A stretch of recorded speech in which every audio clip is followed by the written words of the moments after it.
Well, hello there. Welcome back to another episode of this little Bloodborne Let's Play. I have returned as the Grim Reaper. Picked up the Bone Ash Mask. We got that a while ago. Just never wore it. We wore some other parts of the Bone Ash set. Crowfeather Garb from Eileen's Quest. Some old hunter gloves from the Nightmare Obby.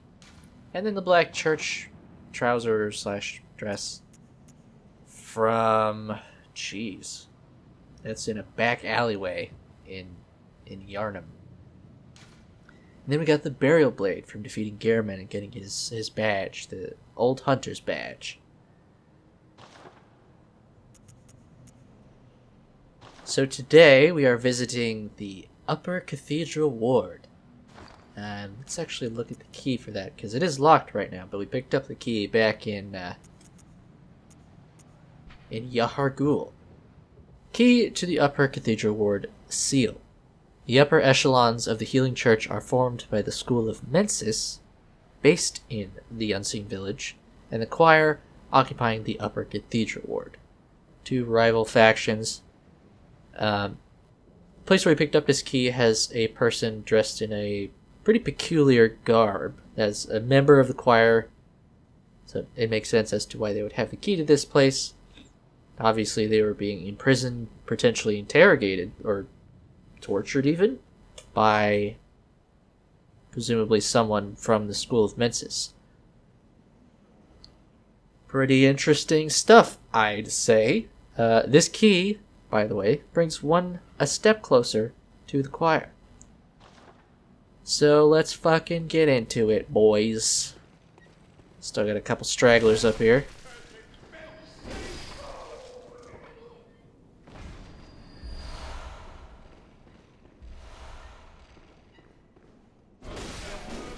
Okay, that's all taken care of.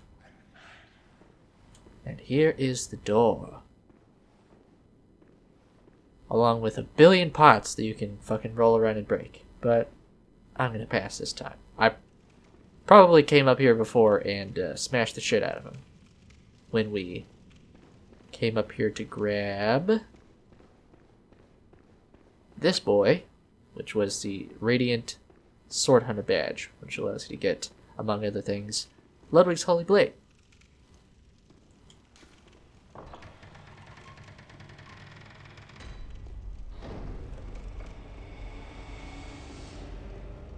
Here we are, Upper Cathedral Ward. And we already, right the hell away, encounter a new enemy. Sorry, I was just scanning. Yeah, this outfit doesn't make it easy to use the monocular. So this is called a Celestial Child. And, well, I would let it attack me, but the thing I want to show off you can't see because my HUD is not turned on, but these little guys inflict frenzy damage when they attack you. At least when they spit. They've got a spit attack. Yeah, they fucking vomit on the floor. It's really great. Yeah. I love this weapon. I like two-handed weapons in general because, you know, most of the weapons in this game have a pretty varied and interesting moveset, but all the two-handed weapons have the added bonus of L2 attacks, which is pretty great. That's some blue elixir. And we got some church boys. That would have been so great if they died. Honestly, that charge attack on this weapon is kind of incredible. I fought a I don't actually know what they're called, but the big lumbering guys that you first see in Yarnum with you know, bricks or statues or whatever as their weapons, the ones that just kind of charge at you. I did a charged R2 on him, and he fucking flew backwards. It was kind of incredible. Wasn't recording yet, unfortunately. Here we go. We got our first lamp. Also, I gave our little friends a new hat. This is actually my favorite adornment for them. It's all fancy and such. It is awfully windy up here. Let's take a look. Look around here. A whole bunch of spooky trees. I think that's the scientific term for these. I'm feeling like I have to speak up because of all the wind. It's so loud in my fucking headphones. It is windy as fuck. Got a ton of covered statues around here. I haven't seen these before. I never looked at the statues themselves. Very Lovecraftian. Which is a big surprise, I know. Can we get a better look at this? It's a very small glimpse. I can hardly make anything out.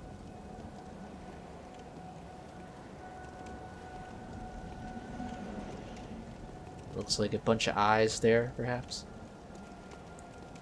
More coffins, of course. Those are just fucking all over the place, really. Moving on. Up here we've got some more celestial children. These guys over here are actually non-hostile. You just walk by them, no big deal. Which is nice, because there's an item over there. But they're all heading in this direction. And they're looking up. With their lumpy eyes. I mean, it's questionable as to whether they even really have eyes. Oof. I've never looked that close. Yuck. Anyway. It's, you know, just letting us know there's something up there worth checking out. Also of note, this area has music. Not necessarily common.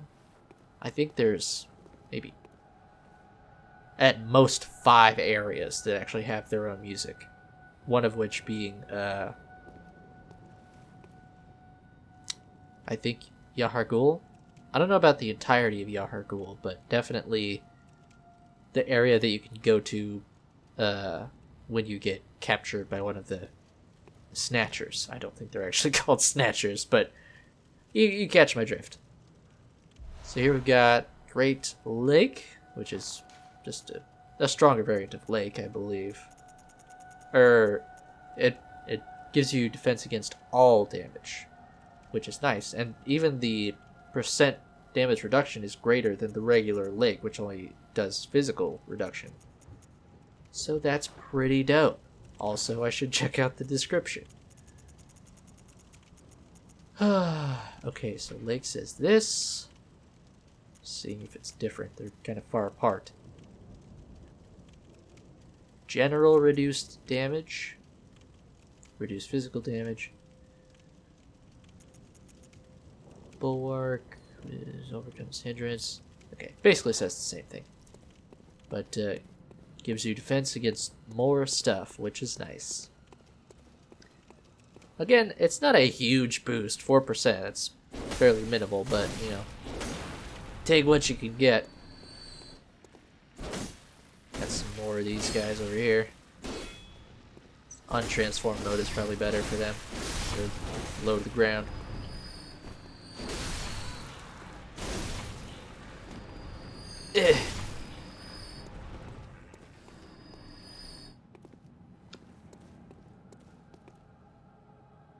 So this area is only accessible once the blood moon is out, because you have to get the key from Yahar'gul, which is also only accessible during the blood moon, because you have to defeat Rom, trigger the cutscene to get to it. at least to Yahar'gul proper, where the key is. Some frenzied cold blood back here. More statues.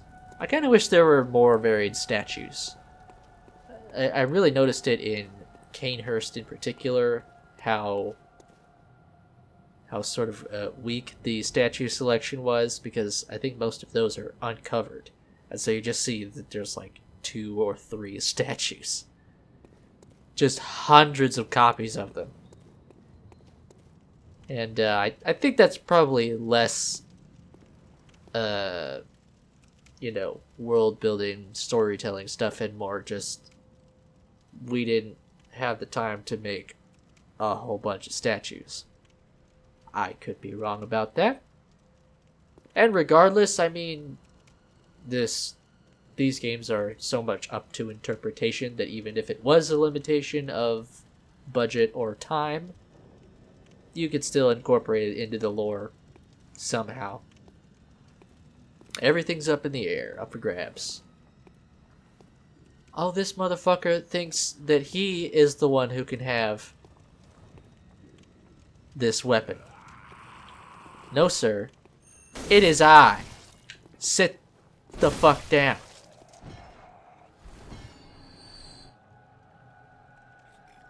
Look at me. I am the Grim Reaper now. Okay, so that's that meme. So we got another brain sucker here. I think it's kind of funny that that's the name that they went with for these guys. It's just brain sucker.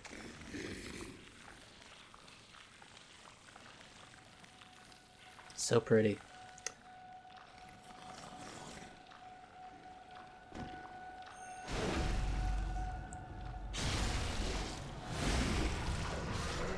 It's kind of interesting how just like utilitarian some of the enemy names are. Because, for standard enemies like this, the player doesn't even necessarily see the name. And so I guess in that case, some of them still have interesting sort of lore significant names, but some of them it's a brain sucker. Like, yeah, that's what it does, I guess. The only way you really find out is from the developer telling us, or getting the guidebook and seeing it there, or something like that. So anyway, we've got the choir garb. We've got most of the outfit here. Let's have a look. High-ranking members of the Healing Church are the choir. Members of the choir are both the highest-ranking clerics of the Healing Church and scholars who continue work that began at Bergenworth. Together with the left-behind Great One, they look to the skies in search of astral signs that may lead them to rediscovery of true greatness.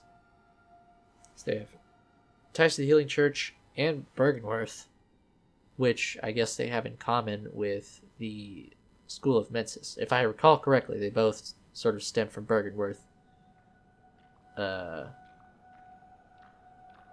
Potentially one aligning with Lawrence and one with Willem.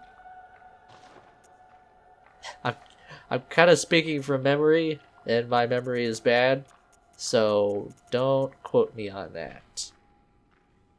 But there's also talk of a Left Behind Great One here, which is actually still here. And actually, there's a reference to that Great One in an item that we've already picked up. Okay, so that's about the same. Here we go. The Augur of Ibrietus. Let's see. Yeah, it makes reference to abandoned Ibrietus, and that's actually the particular Great One that is within the halls of this very cathedral, as is You can hear another brain sucker walking around. As is this werewolf. Multiple werewolves, actually. This place is pretty creepy. There is an item down there, but we'll come back to that. It's not a particularly interesting item, but we'll come back to it.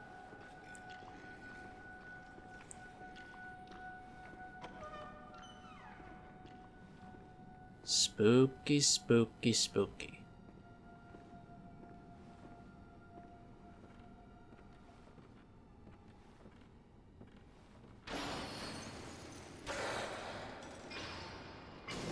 And down it goes. Cool, we gotta face 3 werewolves. Pro tip. Use this doorway.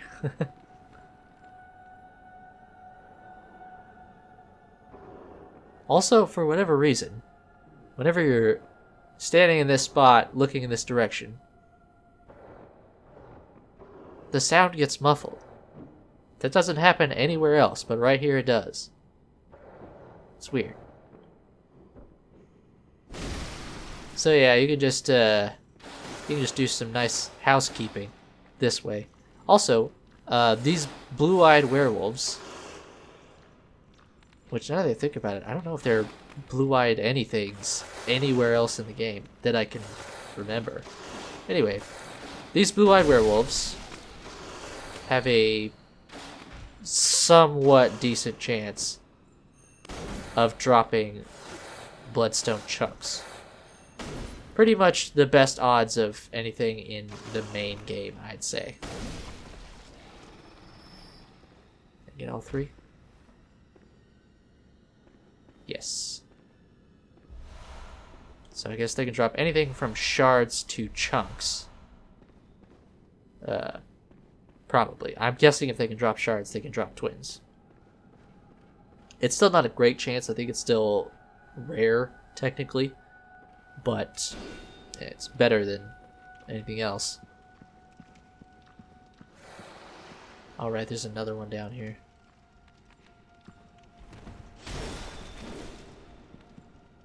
Come on.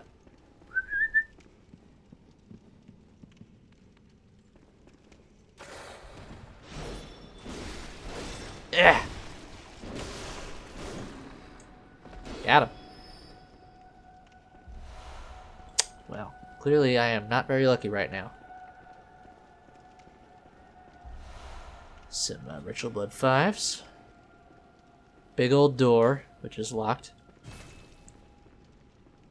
And now to deal with this brain sucker that we've been hearing. Oh, there he is. Alright.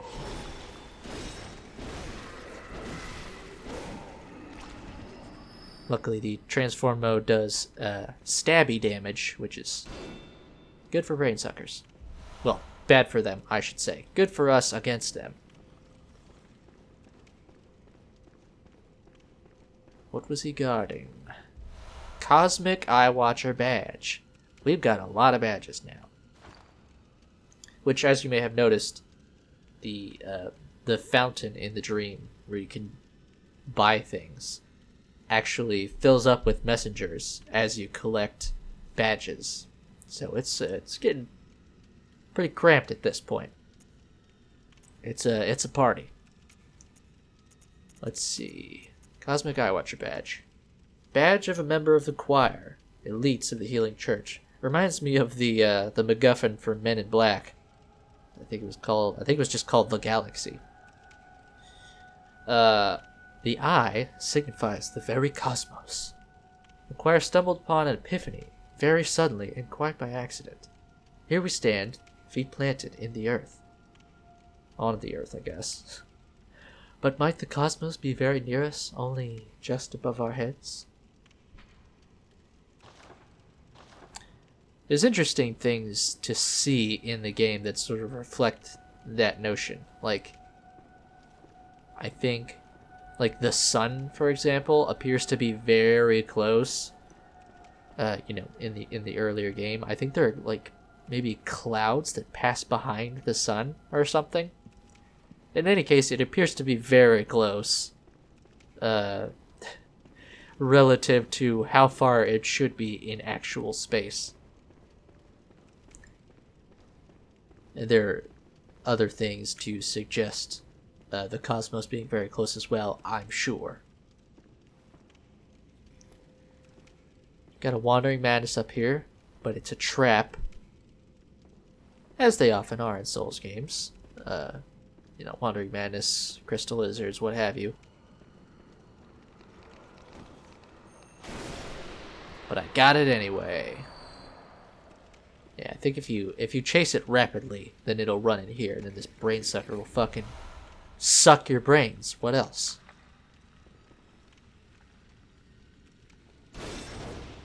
This is kind of awkward for this cramped hallway. Whoa! I get a little more space. Oh, God. Ooh. Saved by the wall.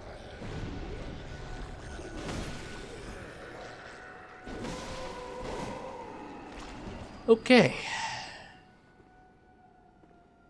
Take care of that. Yeah, this area can be pretty dang tricky just because of the amount of brain suckers. So I think this is the most concentrated that they get in the main game. Another one shambling down this hallway with tons of items around him.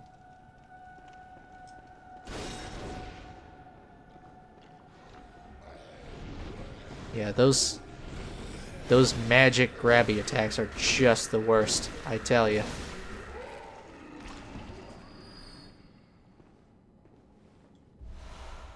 On top of having stabby attacks, this... Ooh, we just picked up the blindfold cap. This Burial Blade also has pretty decent arcane scaling. It does some arcane damage, so that probably helps as well with the brain suckers. Anyway, we picked up the last piece of the choir set. Blindfold cap, attire of the choir. Members of the choir are... Okay, that's the same. The eye covering indicates their debt to the teachings of Master Willem. Aha! See? I remembered properly. The eye covering indicates their debt to the teachings of Master Willem, even though their paths diverged. There you go. So other than that, we've just got a bunch of Madman's knowledge. Makes sense, since the brain suckers... well, that's something to make you lose your sanity for sure. Also picked up a pearl slug. I can't remember if we've picked this up before. We have. So fuck it. This leads us back to the place where the chandelier dropped. So we'll head the other way. Pick up this last item here. Blue elixir.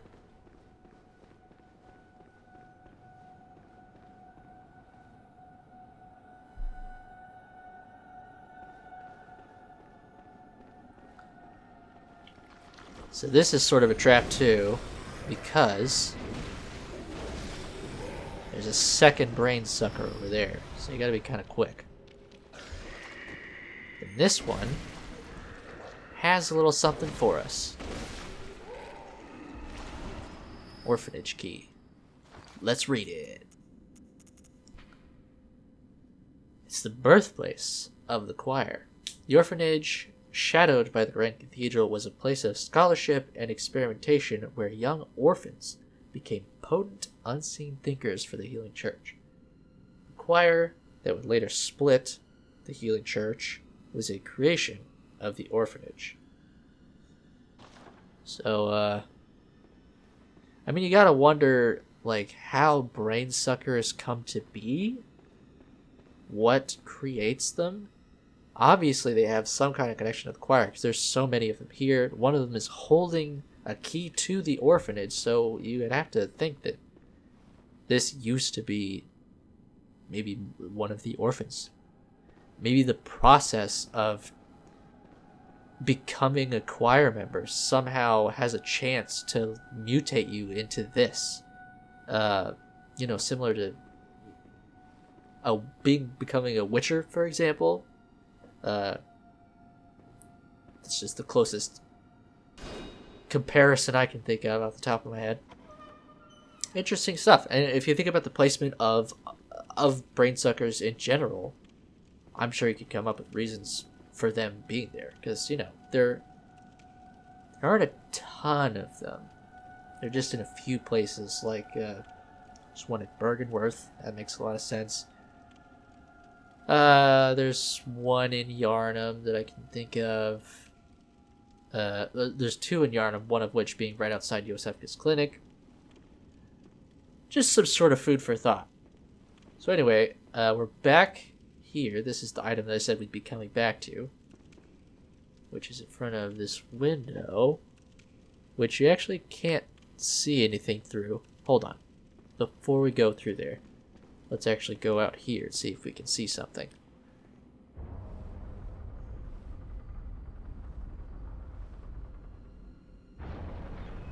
Well, first of all, we got this guy.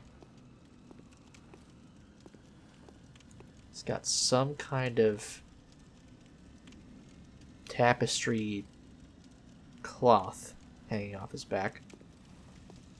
And he appears to be performing some kind of gesture.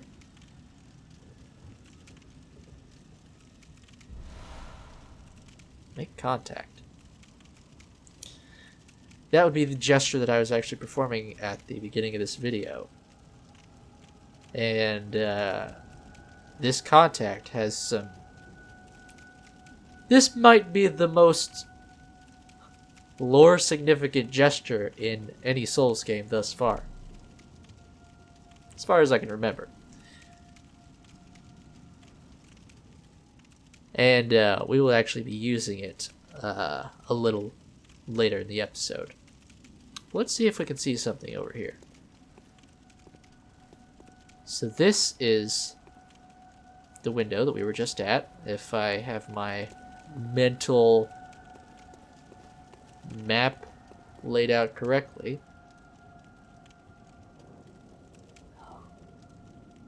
That's a little disappointing, actually. There's nothing outside the window. Well, if we actually walk in front of the window, we will see. We will see that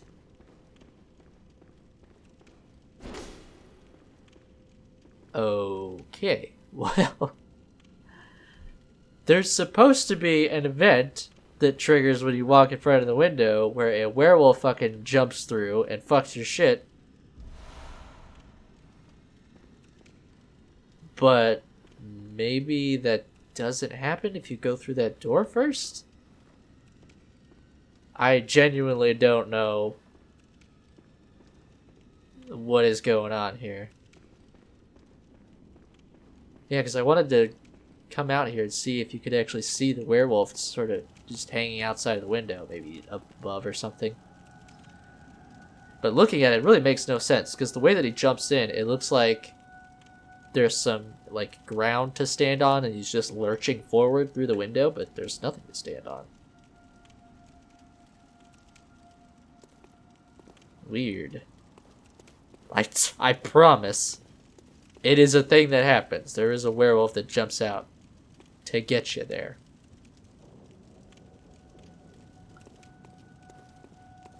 So proceeding through the area, this key opens the door downstairs. I think it also unlocks... Aha!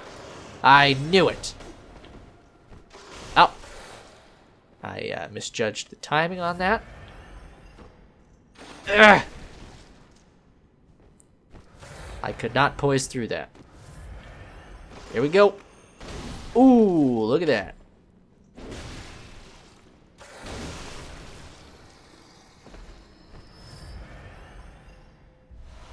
Okay, so I was not looking at the time, I don't think. But we saw, obviously, there was no werewolf outside, so unfortunately that ambush is kind of BS and doesn't make a lot of sense. Do you have to be sprinting for it to trigger? That was so confusing. Anyway, let's get down to this dang door.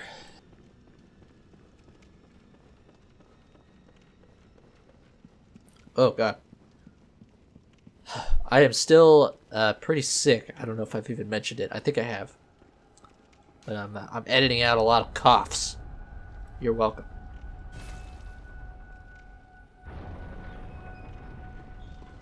Alright. Got Frenzy Cold Blood there. Very exciting. Open up this gate and we're back at the lamb. There you can see it in the distance. Keeping on moving. So here we see some more of these statues, which I guess the covered statues are also those? They look a little different. But these are statues that we saw in the Grand Cathedral leading up to Amelia. I keep thinking of her as Amy in my head. Amy the blood-stained nose reindeer. Apparently these are actually like sconces. I didn't really realize that, but they have flame in their hands. At least some of them do. But, you know, bit of a hint that maybe something nefarious is going on. Are these actually the same statues as the one in the Grand Cathedral? I know there's sort of amygdala-looking ones. These might actually be different. Either way, it's pretty spoopy.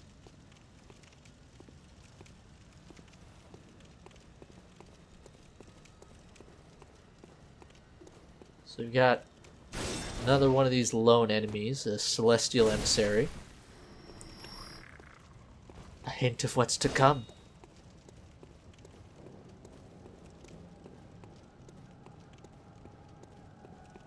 And it's actually boss time. There's a boss up here, which I barely even think of as a boss, to be perfectly honest with you. And actually, I may be at a severe disadvantage having the HUD off. I think I'm gonna turn it on. Well, nah, you know what? There needs to be a challenge to this. Having the HUD off actually makes this slightly more difficult. So you got a bunch of celestial emissaries.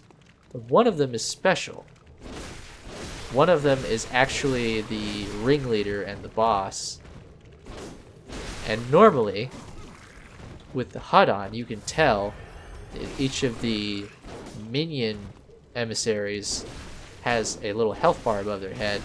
But then when you attack the main one, the big boss health bar at the bottom goes down. And it was that one. So he's all big now.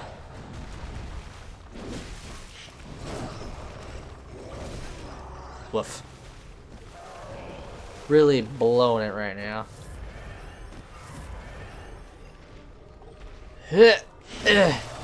Ah! Oh God! Oh yeah, he's growing his tinglers. Oh, down he goes. Well, we got a communion rune for our trouble. Yeah, this boss is kind of a running joke at this point. It's pretty dang easy. I mean, I had the HUD off, which makes it slightly more difficult, and I still beat him pretty easily, even though I was doing a piss poor job at it. So yeah, that's the Upper Cathedral Ward basically, except there's a tiny bit more. You can actually break through this window.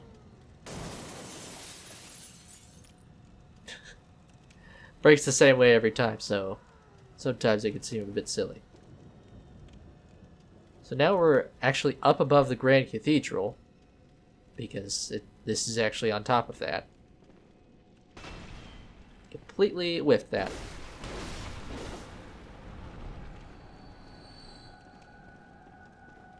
So that's where we fought Amygdala as well as, excuse me, Amelia as well as the Bloody Crow of Canehurst. And right here, we have arguably the most powerful arcane hunter's tool. A Call Beyond. And I'm going to run over here. I'll read this in a sec, but I got a dispatch of something real quick. There we go. Okay. Call Beyond. Let me put it in this slot. Actually able to use this, even though it requires 40 arcane, because of my farming in the dungeons. You'll notice I'm level 130. Farming for chunks and stuff in very high level dungeons, which also netted me a lot of blood echoes, and I figured, hey, why not? I'll level up my stats so that I can just use everything safely. So this creates a small star explosion. It's one of the secret rites of the choir. Long ago, the Healing Church used phantasms to reach a lofty plane of darkness, but failed to make contact with the outer reaches of the cosmos. The rite failed to achieve its intended purpose, but instead created a small exploding star, now a powerful part of the choir's arsenal. At times, failure is the mother of invention. True words. So let's let me make sure I actually have the right thing selected here.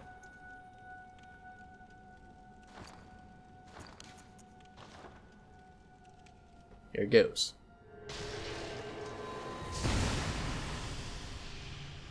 So if you are not locked on, it just kind of launches in all directions. But if you are locked on, then there's sort of a homing missile effect. And it's particularly useful for large enemies, with a lot of area to hit. And it tends to be more effective at a distance because it does sort of emanate out from you before arcing in the direction that you want it to go. So, if you try to hit someone that's like right in front of you, like right there, probably won't work out super great.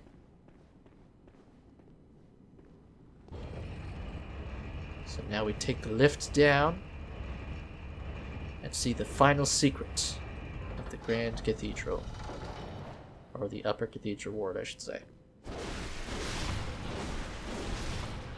First of all, there is a summon for this upcoming boss, which is Damien of Mensis.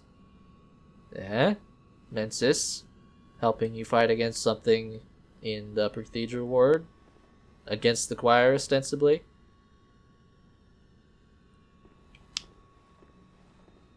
And that be the boss, which we will not be fighting today. We will come back to this one another day.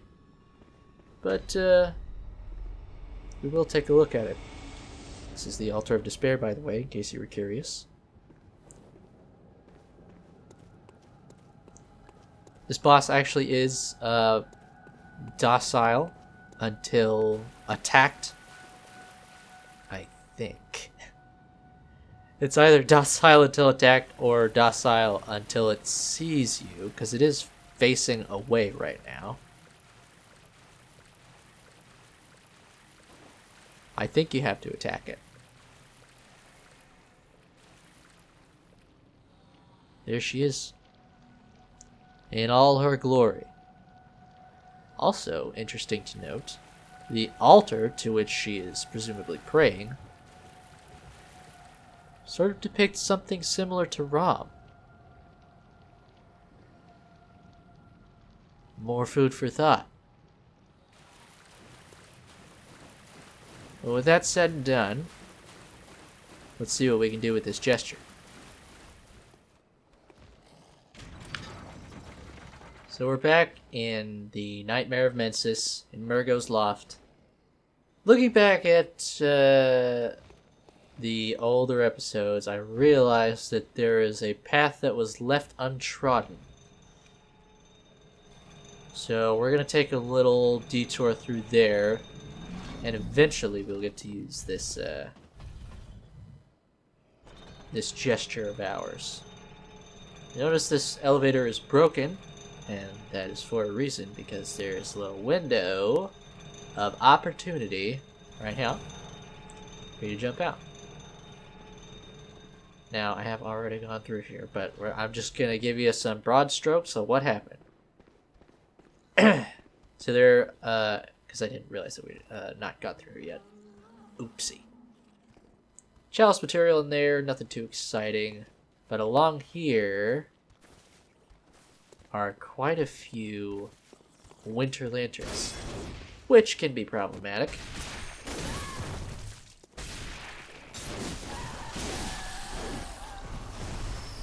Especially since they cause frenzy. They do drop some decent cursed gems, though. But speaking of frenzy, I am going to turn my HUD on because it would be helpful. There are also some other pretty good sort of endgame gems of various types laying around here. So this is a good area to come through, especially because this route eventually leads to the one blood rock that is in the base game, excluding Chalice dungeon stuff.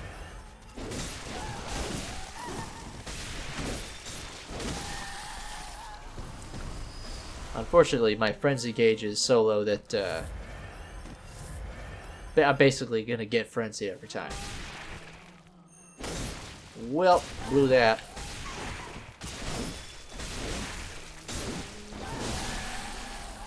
Okay, heal up. There we go.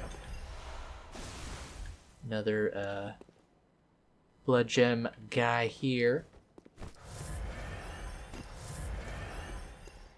And here we've got something similar to whatever the hell Patches is. I think they're called Nightmare Apostles. Spiders with heads on them. Maybe Nightmare Apostles are just the regular spider enemies. I can't remember.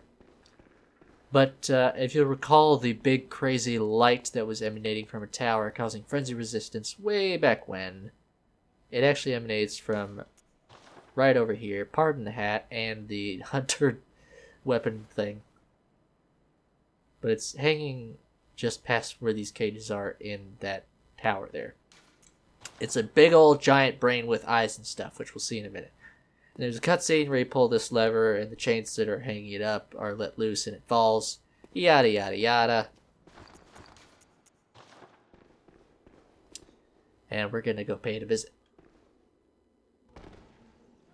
But first of all, there is a chest over there with an arcane tool in it, which we'll look at in a sec, guarded by that winter lantern. Not going to bother it right now. And here we got a whole bunch of these soul masses, is really the only way I can think to describe them, because the brain was right here. And so basically anything that walks out here is pretty fucked. Like, I think if you have sedatives and a bunch of blood vials, you can maybe survive just long enough to get the items here, but it's rough going.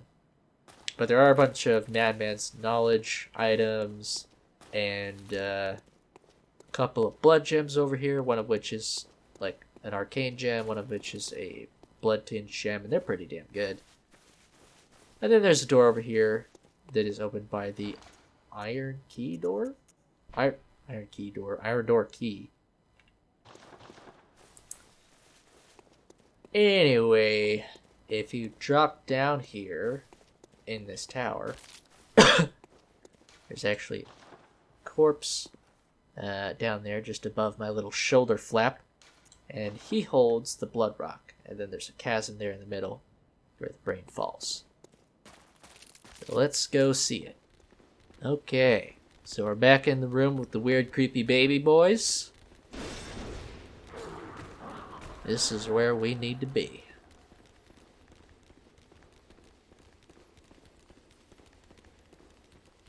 Go ahead and dispatch of this guy, I guess. Ugh. Hell yes. Love that knockback effect. So there's an elevator over here, which I believe is not available until you lower the brain. See ya. This brings us basically down into a black void.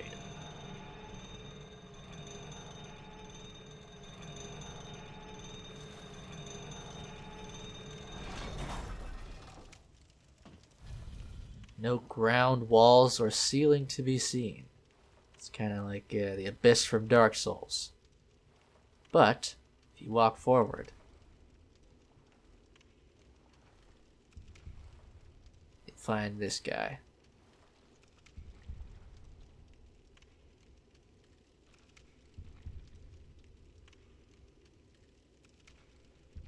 And this is when we make use of our gesture. If I can figure out how to do it.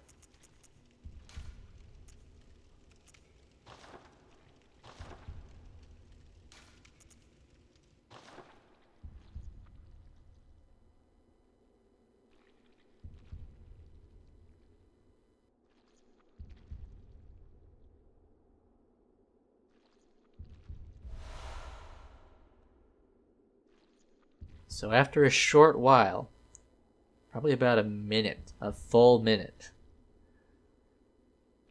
you will shift arms, and well, the shift back is a lot quicker, but this gives you the third tier moon rune, which is the one that passively gives you more blood echoes from slain enemies.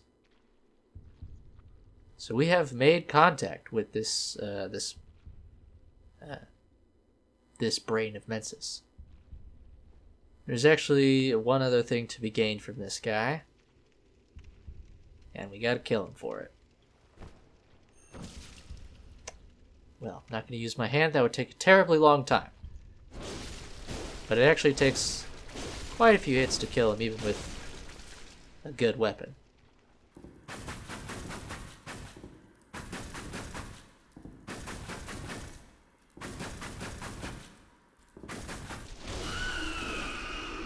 And there we go. Living Strength is a chalice material. The immense brain that Mensis retrieved from the nightmare was indeed lined with eyes on the inside, but they were of an evil sort, and the brain itself was terribly rotten.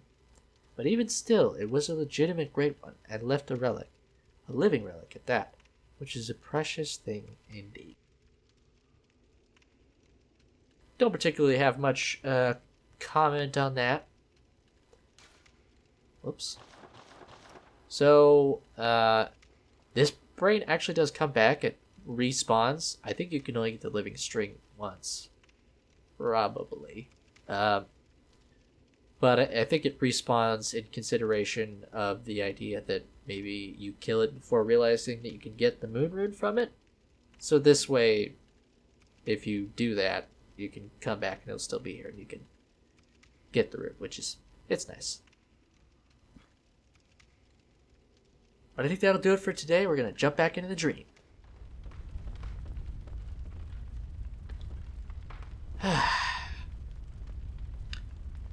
So, what are we to do next time? Well, honestly, I don't think there's much left to do in the base game, aside from dungeons, which I think most of the dungeon stuff will be saved for last.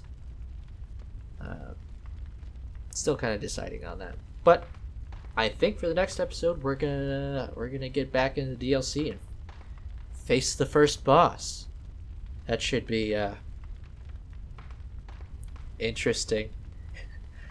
Pretty much all of the bosses in the DLC are pretty difficult for me still. The first boss of the DLC actually gave me nightmares because I had so much trouble with it. Also, it's a pretty terrifying monstrosity. But in any case, we did the stuff for today. We did good, I think. Also, at the beginning of the next episode, we will look at the descriptions for the items of the Cosmic Watcher badge, just so we don't miss anything. That's enough for today. Thank you for watching. I hope you enjoyed. Don't forget to eat your frosted flakes. And I'll see you in the next one. Take it easy.